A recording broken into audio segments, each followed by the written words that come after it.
à tous et bienvenue dans Smartlex, l'émission qui donne la parole aux professionnels du droit et du chiffre. Comment booster son image et son e-réputation?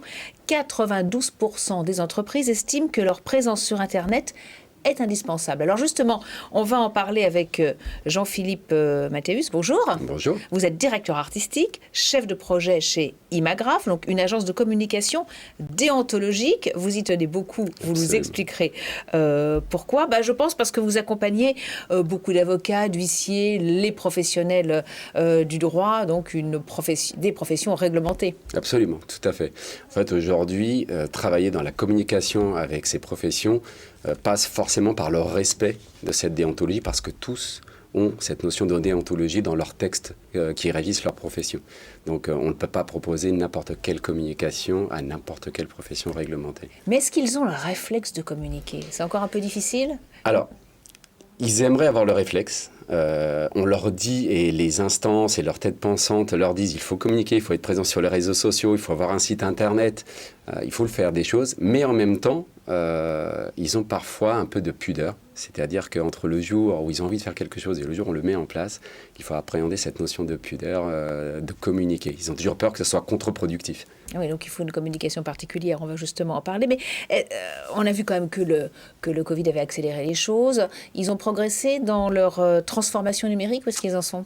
Alors oui, ils ont progressé parce qu'ils n'ont pas eu le choix, d'une part. Par rapport à ce qui nous est arrivé pendant ces 2 dernières années, il a bien fallu se mettre à faire de la visioconférence, à proposer aux clients d'échanger via un système digitalisé et dématérialisé. Donc ils n'ont vraiment pas eu le choix. Ensuite, ils ont tous acté le fait qu'ils doivent communiquer sur Internet, être présents sur cet univers, cet écosystème. Moi, je parle beaucoup d'écosystème Internet, qui est un peu le prolongement de leur activité dans cet univers dématérialisé, parce que des nouveaux acteurs sont arrivés sur le marché et qui parfois n'étaient pas des professions réglementées. D'ailleurs, même très souvent, les gens qui créaient ce genre de nouvelles plateformes qui existent étaient des gens qui sortaient de grandes écoles de commerce et qui faisaient un business model et levaient des fonds pour aller s'engouffrer dans un univers que les professions réglementées avaient mis soit de côté, ou soit parfois, au regret d'offusquer peut-être certains, n'avaient pas voulu s'intéresser à cette réalité-là. Et oui, d'où la nécessité justement de booster son image. Alors, quelle solution proposez-vous? Vous commencez par le site Internet. Alors, avant de donner vos solutions, qu'est-ce que vous pensez des sites Internet des cabinets d'avocats, des cabinets d'huissiers? Qu'est-ce qui pourrait être amélioré? Alors aujourd'hui, très souvent, quand une profession réglementée veut faire son site Internet, il l'imagine plutôt comme un site vitrine. Donc on va dire qui on est, ce qu'on fait, pourquoi on est compétent et pourquoi nous sommes des experts dans telle et telle réalité. Mais aujourd'hui, l'internaute, on est dans un univers de tout de suite. Nous tous, à titre personnel, quand on va sur un navigateur pour chercher quelque chose, on veut une réponse très rapide. Et parfois, le site n'est pas forcément réfléchi pour générer cette conversion de besoin de l'internaute qui va sur Internet. Donc, il faut toujours aller au-delà du site vitrine et proposer des valeurs ajoutées. Par exemple par exemple, la prise de rendez-vous en ligne. Là, avec ce qui vient d'arriver, avoir la capacité d'avoir un agenda qui est synchronisé entre l'ordinateur et l'agenda Outlook ou autre de l'avocat, et avoir cette possibilité de faire une prise de rendez-vous pour la première consultation, par exemple, sur le site Internet à 23h, parce que c'est à cette heure-là que l'internaute avait un besoin de droit et d'être rassuré, ça peut être une des solutions. Après, il y a de nombreuses solutions. Rendre un site collaboratif. On a probablement tous eu cette idée que mon mail n'est pas arrivé parce que ma pièce jointe était trop lourde.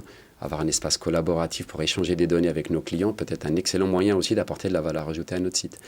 Et puis une façon de booster son image, c'est aussi d'utiliser les réseaux professionnels, notamment LinkedIn. Mais on n'utilise pas ça n'importe comment, il y a des astuces. Absolument. Alors aujourd'hui, les réseaux sociaux, ils ont chacun leur algorithme et chacun leur manière de faire. Et on a tendance parfois à faire du copier-coller entre les réseaux sociaux de ce qu'on poste, ce qu'on publie et ce qu'on like. On a parfois le like convulsif aussi, et ça peut être contre-productif dans le cadre des professions réglementées. Et là encore, alors, chez Imagraph, on a vraiment un parti pris très clair là-dessus.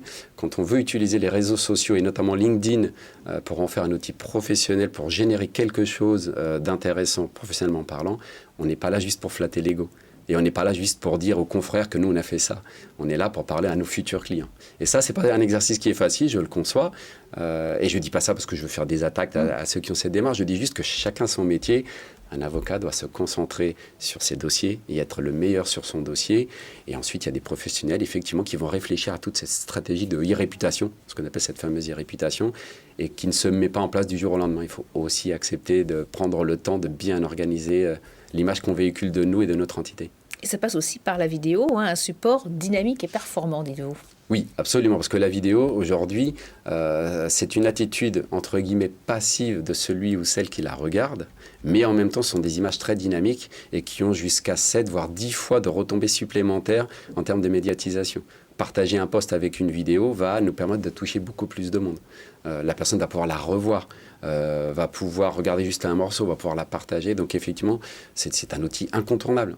Aujourd'hui, ne pas utiliser la vidéo, c'est se passer d'opportunités extraordinaires. Et les réseaux sociaux et LinkedIn, c'est un support d'opportunités.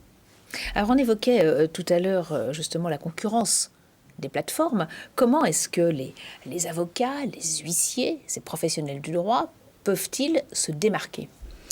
Alors, pour moi, ces professionnels du droit, ils ont un label qualité qu'ils doivent mettre en avant. Que ce soit un avocat, un huissier, un notaire, ils ont tous leur label qualité, leur label déontologique qui doit rassurer le client. Donc, ils doivent se démarquer aussi par ça, mais ils doivent aussi se démarquer en acceptant de proposer des solutions qui concurrencent ces plateformes. C'est-à-dire que l'être humain et la nature détestent le vide.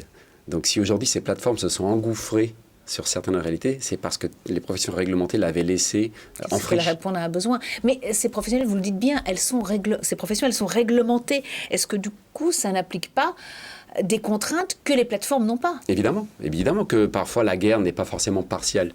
Parce que vous avez d'un côté une société qui peut lever des fonds très rapidement auprès d'une banque et faire une communication très agressive sans qu'on vienne les enquiquiner sur ce respect de la déontologie, sur le respect du confrère ou de la profession. Il faut être... et c'est là que vous les accompagnez. Exactement. L'idée, c'est de trouver la manière de communiquer pour se démarquer.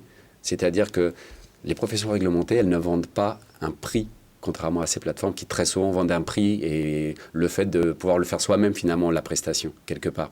L'avocat, il vend une qualité, un service et un gage de confiance. Et ça, c'est vraiment... en tout cas, nous, on tient vraiment à ces grandes valeurs quand on travaille avec les entités réglementées. Merci beaucoup d'être venu sur le plateau de Smartlex. Merci à vous.